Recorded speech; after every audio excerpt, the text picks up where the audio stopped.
دوسرے دن اللہ کے رسول حضرت محمد مصطفیٰ صلی اللہ علیہ وسلم اپنی بہن کے ساتھ جنگل میں بکریاں چرانے کے لیے جانے لگے۔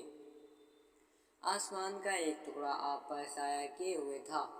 اسی طرح سے آپ صلی اللہ علیہ وسلم اپنی منہ بھولی بہن کے ساتھ 4-5 دن جنگل میں بکریاں چرانے کے لیے جاتے رہے۔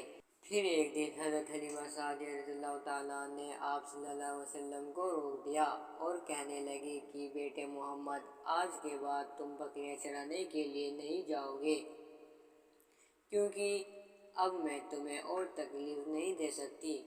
اے میرے بیٹے، مجھے تم سے بہت محبت ہے۔ ایک تو مجھ سے تمہاری یہ دوری برداشت نہیں ہوتی، اور دوسری بات تم میرے پاس بہت ہی عزیز امانت ہو، اس لیے آج سے تم بکریاں چرانے کے لیے نہیں جاؤ گے، اب تم گھر میں ہی رہو گے۔ اس طرح سے حضرت حلیمہ سعدیہ رضی اللہ تعالیٰ عنہ نے پیغمبر مصطفیٰ صلی اللہ علیہ وسلم کو بکریاں چرانے سے روک دیا۔ پھر آپ اپنی بہن کے ساتھ جنگل میں بکریاں چرانے نہیں گئے، اس کے بعد دوسرے دن بھی نہیں گئے۔ اسی طرح 3-4 دن آپ صلی اللہ علیہ وسلم اپنی بہن کے ساتھ جنگل میں بکریاں چرانے کے لیے نہیں گئے۔ تو تیسرے دن حضرت حلیمہ سعدیہ رضی اللہ تعالیٰ عنہ نے دیکھا ان کا بیٹا روتا ہوا گھر آیا ہے۔ یہ دیکھ کر دائی حلیمہ نے پوچھا، اے میرے بیٹے، کیا ہوا، کیوں رو رہے ہو؟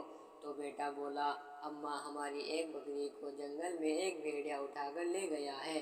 دائی حلیمہ نے اپنے بیٹے کے منہ سے یہ بات سنی تو حضرت حلیمہ سعدیہ کی آنکھوں سے آنسو آ گئے۔ جب اللہ کے رسول حضرت محمد مصطفیٰ صلی اللہ علیہ وسلم نے اپنی ماں والدہ حلیمہ سعدیہ کی آنکھوں میں آنسو دیکھے تو آپ صلی اللہ علیہ وسلم کی آنکھوں سے بھی آنسو آ گئے، کیونکہ آپ صلی اللہ علیہ وسلم کا دل بچپن سے ہی بہت نرم تھا، کسی کا بھی دکھ برداشت نہیں ہوتا تھا، اور دائی حلیمہ تو آپ کی والدہ محترمہ تھیں۔ پھر آپ صلی اللہ علیہ وسلم کہنے لگے، امی جان، آپ روتی کیوں ہو؟ حضرت حلیمہ سعدیہ کہنے لگی، بیٹے، ہماری ایک بکری کو جنگل میں ایک بھیڑیا اٹھا کر لے گیا ہے، پتہ نہیں وہ اب ہماری بکری کے ساتھ کیا کرے گا۔ تو یہ سن کر اللہ کے پیارے نبی نے فرمایا، امی جان، آپ رونا بند کر دو، ہم ہماری بکری کو لے کر ابھی آتے ہیں۔ یہ بات سن کر حضرت حلیمہ سعدیہ بولی کہ نہیں میرے بیٹے، آپ جنگل میں نہیں جانا، جنگل میں بھیڑیا خوکار ہوتے ہیں، وہ کہیں پر آپ کو نقصان نہ پہنچا دیں۔ اسی طرح دائی حلیمہ منع کرتی رہی، لیکن آپ صلی اللہ علیہ وسلم نہیں مانے اور کہنے لگے کہ نہیں اماں، ہم ابھی کے ابھی اپنی بکری کو واپس لے کر آتے ہیں۔ اس کے بعد اللہ کے نبی بکری کی تلاش میں جنگل پہنچ گئے۔